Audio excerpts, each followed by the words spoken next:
Deuxième sujet d'inquiétude, c'est que le cœur de l'activité onusienne est aujourd'hui attaqué. Je veux dire par là la paix et la sécurité. Si vous lisez la charte de l'ONU, l'objectif principal, c'est le maintien de la paix et de la sécurité internationale, et tout le reste en découle. Bien sûr, l'ONU, on l'a vu, a des visées plus larges, mais la paix est considérée comme la condition de tout. Évidemment, vous ne pouvez pas avoir de développement si vous n'avez pas de paix, vous n'avez pas de droits de l'homme si vous n'avez pas de paix, etc. Donc, l'activité principale des Nations Unies, c'est la paix et la sécurité. Et vous savez que pour ça, il y a donc un Conseil de sécurité qui accorde une place particulière aux 5 puissances vainqueurs de la Deuxième Guerre, en leur attribuant le fameux droit de veto.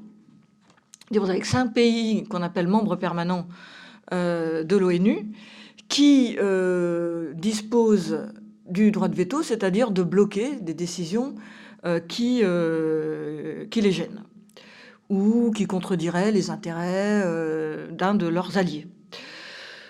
Alors ce système s'explique historiquement, on pourra revenir sur le veto si vous voulez.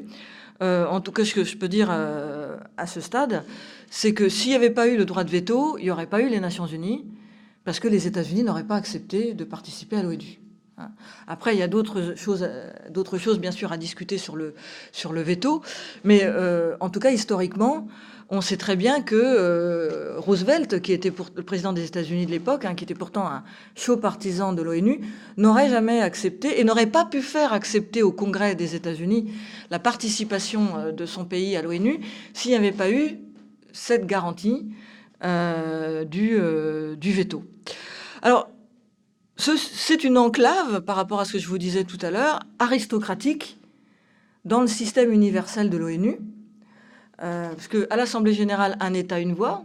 Les puissants sont régulièrement mis en minorité, les États-Unis en particulier, Israël régulièrement. Au Conseil de sécurité, il y a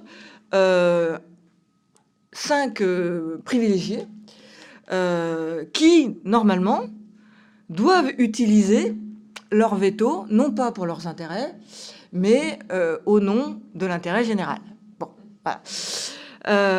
Alors ça marche plus ou moins bien. On voit par exemple que dans le cas du conflit israélo-palestinien, ça ne marche pas du tout, puisque les États-Unis bloquent toute condamnation d'Israël, même quand les crimes de guerre d'Israël sont avérés. Il n'y a qu'une fois, je crois, où les États-Unis, c'était du temps de Barack Obama, n'ont pas mis leur veto. Donc, c'était à la fin du mandat de Barack Obama, et donc Israël a été condamné par une résolution qui n'a pas été suivie des faits. On n'a pas envoyé des casques bleus dans les territoires. Mais bon, vous avez cette possibilité de blocage. Mais grosso modo, bon an, mal an, le système fonctionne. C'est-à-dire que le Conseil de sécurité arrive à résoudre un certain nombre de crises. On parlait tout à l'heure du Timor oriental, on parlait de la Namibie, on peut évoquer la Côte d'Ivoire, où il y a eu l'Organisation des Nations Unies pour la Côte d'Ivoire. Bon, ça marche bon an, mal an. La nouveauté tout à fait récente, c'est que ce qui marchait bon an, mal an, aujourd'hui est en passe de ne plus marcher du tout. Pourquoi ? Parce que les 5 permanents n'arrivent plus à s'entendre. Et pire que ça, ils n'arrivent plus à discuter. Résultat, les incendies s'allument partout.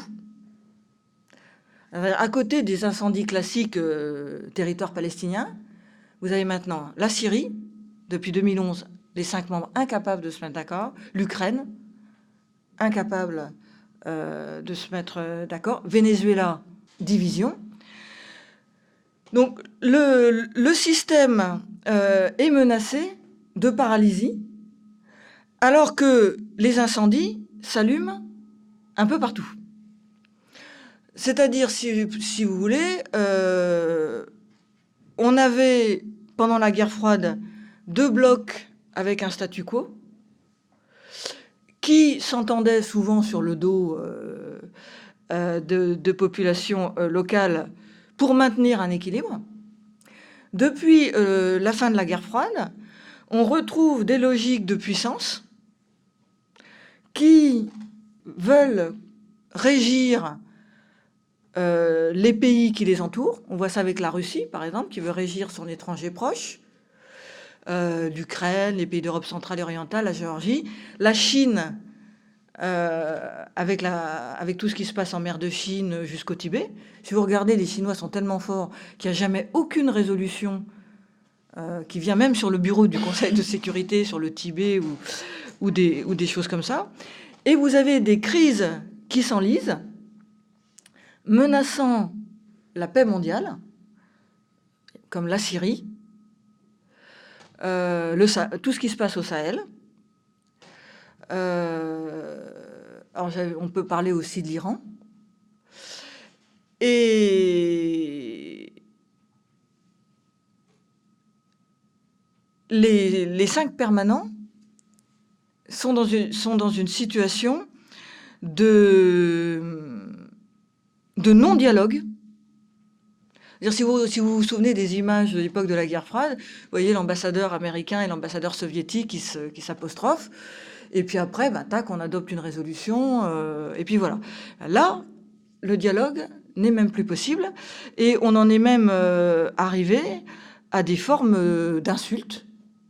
On se traite de noms d'oiseaux. Et du coup, il y a, je crois que c'est l'ambassadeur de France à l'ONU qui disait on est presque à 30, alors j'ai pas la liste, hein, on est presque à 30 crises gelées en ce moment. Ça veut dire que c'est un niveau de paralysie assez important. Alors, avec le risque que l'une de ces crises dégénère plus qu'une autre. En Syrie, on a été à 2 doigts, vous savez, d'une confrontation entre la Russie, les États-Unis et la France. Hein, il y a un avion russe, là pour le coup, heureusement que Vladimir Poutine a du sang-froid. Hein, mais il y a un avion russe qui a été abattu, il y a un soldat qui est mort. Bon, là, donc on a été à 2 doigts. Et finalement, ils ont eu le bon goût, les Russes, les Américains et les Français, de s'échanger les plans de vol pour essayer de ne pas être en l'air en même temps. Mais bon, c'est tout ce qu'ils arrivent à faire. Et pendant ce temps-là, la Syrie est détruite. Donc on est au bord d'une crise qui dégénère. Et plus grave, à mon sens, c'est que est en train de s'installer aujourd'hui un doute sur la règle du jeu international. Je m'explique. C'est-à-dire, la Charte des Nations Unies est très claire. Elle interdit, c'est écrit noir sur blanc, elle interdit noir sur blanc ce qu'on appelle le recours à la force. Les États s'abstiennent dans leur rapport de recourir à la force, c'est-à-dire la guerre est interdite. La guerre est interdite. On n'a pas le droit d'utiliser la guerre, ce qu'on appelle le recours à la force. Il y a 2 exceptions. La première, c'est quand on est attaqué. Ça, c'est normal, ça s'appelle la légitime défense. Et bien évident que si un pays vous agresse, vous avez le droit de riposter. Et la deuxième exception, c'est si le Conseil de sécurité des Nations Unies, au nom de la sécurité collective, décide de recourir à la force pour rétablir la paix ou la sécurité. L'exemple classique, c'est 1990, l'intervention contre l'Irak après l'annexion du Koweït. Là, j'allais dire, on était dans un cas d'école de droit international. Un pays en annexe un autre et le fait disparaître, ça c'est une violation caractérisée du droit international, il n'y a même pas à réfléchir. Donc là, résolution du Conseil de sécurité. Le Conseil de sécurité autorise un certain nombre d'États à intervenir militairement. Vous vous souvenez de ce qu'on a appelé la première guerre du Golfe. Et le Koweït a été libéré. Donc voilà, 2 exceptions seulement. Alors, le problème, c'est que depuis quelques années, les grandes puissances commencent à tordre ces règles, et elles le font de plus en plus cyniquement. C'est-à-dire, la tentation des puissants de contourner les règles, c'est-à-dire est un peu naturelle, toutes les puissances. Mais dans le temps, si j'ose dire, quand un État, une puissance voulait contourner une règle des Nations Unies, il inventait une espèce de discours. Par exemple, les États-Unis avaient inventé le concept farfelu de légitime défense préventive. C'est-à-dire, je crois que c'était pour envahir Saint-Domingue, enfin, je sais plus, c'était pour envahir un pays qui les embêtait. Ils avaient dit, oui, bien sûr, on n'est pas attaqué, mais on sait qu'on va être attaqué, donc on fait de la légitime défense préventive. Donc, vous voyez, on est dans ce que dit la charte, on est dans la légitime défense. Donc, bien sûr, c'était tordu, tout le monde les critiquait, et personne n'était dupe. Ce qui se passe aujourd'hui est différent et plus grave, c'est qu'il y a une contestation de la règle elle-même, et il y a une réhabilitation du recours à la force. C'est-à-dire qu'on est dans une situation où le recours à la force, qui en principe est prohibé, devient le principe. Exemple, le tournant, c'est la guerre du Kosovo en 1999. Vous vous souvenez, en 1999, vous avez les mouvements d'indépendantisme de la région du Kosovo qui appartient à l'époque à la Serbie. Et bon, la situation dégénère. À l'époque, en Serbie, il y a un gouvernement autoritaire, étroitement nationaliste, si j'ose dire, et il commence à y avoir des massacres. Bon, je ne rentre pas, si vous voulez, on reviendra sur la guerre du Kosovo, mais...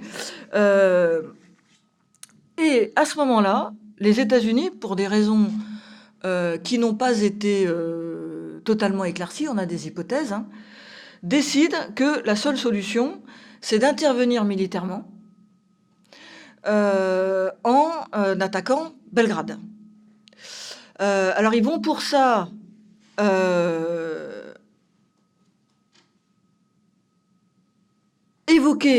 invoquer l'idée que le gouvernement serbe serait en train de massacrer sa population, qu'il y aurait donc une épuration ethnique, qu'on serait donc au bord d'un nouveau crime contre l'humanité, Slobodan Milosevic, c'est un nouvel Hitler, etc.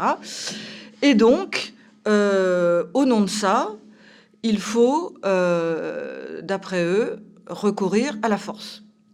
Le problème, c'est que les dires des États-Unis de l'époque n'ont jamais été prouvés.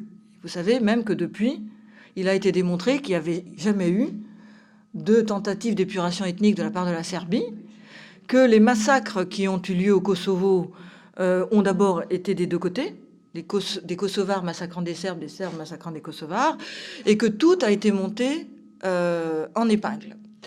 Alors, si vous voulez, on y reviendra, mais ce qui est intéressant par rapport à ce que j'étais en train de vous dire, c'est que en intervenant au Kosovo, les Américains ont inventé une nouvelle règle, qui est de dire on peut intervenir quand on estime, nous, qu'il y a des massacres. C'est-à-dire qu'on n'est pas dans l'un des cas évoqués par la charte, on n'est pas dans la légitime défense, et on n'est pas dans le cas où le Conseil de sécurité estime, puisqu'il y avait plusieurs thèses à l'époque au Conseil de sécurité, que la sécurité collective est en danger. Donc on transforme la règle et on utilise la guerre. À l'époque, les Russes sont très faibles. Ils viennent de... Bon, c'est après la période Boris Eltsine.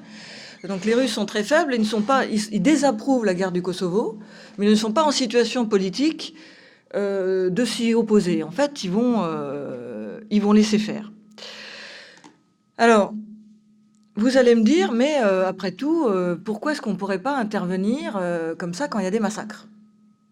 Le problème, c'est que, premièrement, il faut être sûr qu'il y a des massacres. Premièrement, il y a le problème de la vérité, des faits, j'entends. Et puis, il faut être sûr que la seule solution soit le recours à la force. Parce que ce que dit la charte de l'ONU, elle n'est pas naïve. Elle ne dit pas il faut jamais recourir à la guerre. Elle dit il faut le faire que quand c'est la dernière solution. Parce que les rédacteurs de la charte, l'expérience leur a montré, savent bien que la guerre ajoute des éléments de perturbation. La guerre est en elle-même un élément de perturbation. Donc il faut y recourir quand vraiment on n'a pas d'autre solution. Et là, en étendant les possibilités de recourir à la force, on entre dans une zone de subjectivité qui n'a pas de fin. Hein, parce que ça rappelle, d'ailleurs, si vous vous souvenez de ça, l'argument qu'utilisaient les puissances coloniales au XIXe siècle. Le Royaume-Uni ou la France intervenaient militairement en Afrique, au Moyen-Orient, avec toujours un argument humanitaire. On va protéger des populations d'un massacre, on va protéger des femmes maltraitées. C'est ce qu'on appelait au XIXe siècle les interventions d'humanité. Ça s'appelait les interventions d'humanité. Les Anglais étaient très forts pour ça. Et en fait, soit c'était complètement monté, soit il y avait effectivement des problèmes, mais la puissance coloniale utilisait ça comme prétexte pour justifier son intervention militaire et puis après coloniser le pays. Donc à partir de 1999, ce qui se passe, c'est qu'on commence à sortir des clous plantés par la Charte des Nations Unies. Et au début, on ne s'aperçoit pas forcément de la gravité de la chose, parce que c'est la grande période unipolaire. Les États-Unis sont tout-puissants, donc en gros, personne ne proteste beaucoup. Il n'y a que, évidemment, quelques Français, dont je crois, vous avez reçu André Bellon il y a peu. Il a fait partie de ceux qui ont signé une tribune dans Le Monde condamnant la guerre du Kosovo pour les risques qu'elle allait occasionner. Mais ce que je voulais dire, c'est qu'une brèche a été ouverte. Et lorsque Vladimir Poutine a envahi la Crimée, il y a 2-3 ans, je ne me souviens plus très bien, je perds longtemps, on l'a évidemment critiqué. Vous annexez un territoire, c'est pas bien, vous recourez à la force. Il a dit, mais vous avez fait quoi au Kosovo? Il dit, je fais pareil que vous au Kosovo. Et c'est là que remettre en cause les règles du jeu est dangereux, parce que tout devient possible, c'est-à-dire tout et n'importe quoi. Passer la borne, il n'y a plus de limite. Et là, on est typiquement dans la situation où les règles du jeu sont devenues extrêmement incertaines et où, du coup, chacun est tenté de jouer sa propre partition en fonction de ses intérêts. Bon, peut-être que je m'achemine vers ma conclusion. Mais, alors, j'accusais, et c'est facile, l'abominable Donald Trump, mais j'en ai mis une petite dose à notre ami Vladimir Poutine à l'instant, mais les autres, la France, notre beau pays, l'année dernière a bombardé la Syrie, si vous vous souvenez, en violation totale de la charte de l'ONU. Puis on était avec les États-Unis et le Royaume-Uni. On a dit Bachar al-Assad a utilisé des armes chimiques contre son peuple, il faut le punir. Vous voyez un peu le discours déjà, hein, il faut le punir, hein. Bon, on n'est pas à l'école non plus. Et donc on va bombarder, en plus on a bombardé des trucs sans intérêt, mais ce faisant, on a fait exactement comme les autres. On a d'ailleurs le secrétaire général de l'ONU, Antonio Guterres, qui est un Portugais, qui est plutôt, enfin c'est pas un foudre de guerre le gars, hein, si j'ose dire. On a réussi à le faire sortir de ses gonds cette fois-là. D'ailleurs, il est venu devant le Conseil de sécurité et il a dit « Je rappelle aux membres du Conseil de sécurité, notamment aux membres permanents, qui doivent montrer l'exemple et qui ne peuvent pas recourir à la guerre pour ensuite aller reprocher à d'autres pays moins puissants de le faire eux-mêmes. » Donc, là, on est rentré dans une zone de très grande incertitude qui fait que, pour résumer, l'ONU est marginalisée sur les questions essentielles, notamment les questions économiques et sociales, qui sont elles-mêmes des facteurs d'insécurité. Hein, je crois que c'est Boutros-Ghali qui disait qu'il y a un continuum paix, sécurité et développement. On sait très bien que dans les zones sous-développées, il y a plus de risques de guerre qu'ailleurs. Donc l'ONU est marginalisée de ce côté-là. On est en train, en fait, du côté des questions économiques et sociales, du point de vue de la paix et de la sécurité, l'ONU est fragilisée parce que les puissances qui doivent montrer l'exemple s'affranchissent des règles, tout en se permettant de jouer les gendarmes donneurs de leçons quand ça les arrange. L'ONU devient finalement une sorte d'agence humanitaire, c'est-à-dire que si vous allez sur le site de l'ONU, vous allez voir, et c'est très bien, hein, que l'ONU développe des programmes d'aide alimentaire, qu'elle s'occupe de la lutte contre la montée des océans, qu'elle protège les animaux, qu'elle fait des choses contre l'excision des femmes, donc toutes choses extrêmement importantes. Mais on a l'impression qu'une répartition des tâches est en train de s'installer. L'ONU est là pour faire ce que les grandes puissances dédaignent de faire, c'est-à-dire assurer les grandes tâches humanitaires.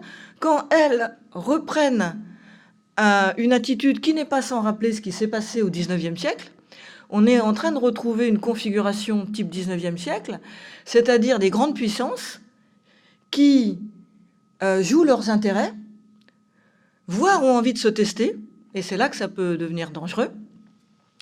C'est-à-dire qu'à un moment donné, vous pouvez avoir la tentation chez l'un d'entre eux d'aller un petit peu plus loin, de pousser son avantage.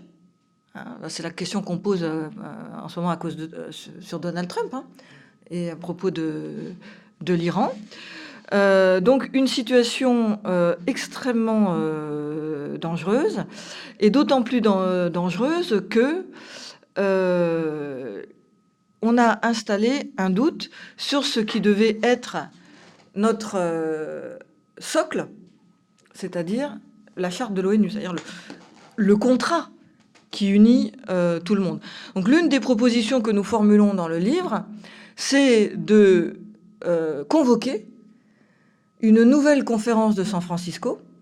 La conférence de San Francisco, c'est celle qui a donné naissance aux Nations Unies en 1945, pour que, en particulier, les grandes puissances, les 5 membres permanents, se mettent d'accord sur les règles du jeu, puisque là, c'est le grand chaos. Les Russes, les Américains, les Français, les Anglais, les Chinois ne sont plus d'accord sur rien, et surtout pas sur le fondamental. Et que, deuxièmement, on mette les institutions de l'ONU en adéquation avec la nouvelle géopolitique mondiale, c'est-à-dire qu'on n'est plus en 1945 où la moitié de la planète est colonisée. Il faudrait que les Nations Unies reconnaissent leur place aux pays du Sud. Par exemple, nous proposons que l'Union africaine ait un poste de membre permanent au Conseil de sécurité pour tenir compte non seulement du poids du continent africain, mais du fait que 8 opérations de maintien de la paix sur 10 ont lieu en Afrique, alors que l'Afrique est sous-représentée dans le système onusien. Donc il faut aussi, à l'occasion de cette grande conférence, que la représentativité de l'ONU corresponde à la réalité du monde d'aujourd'hui.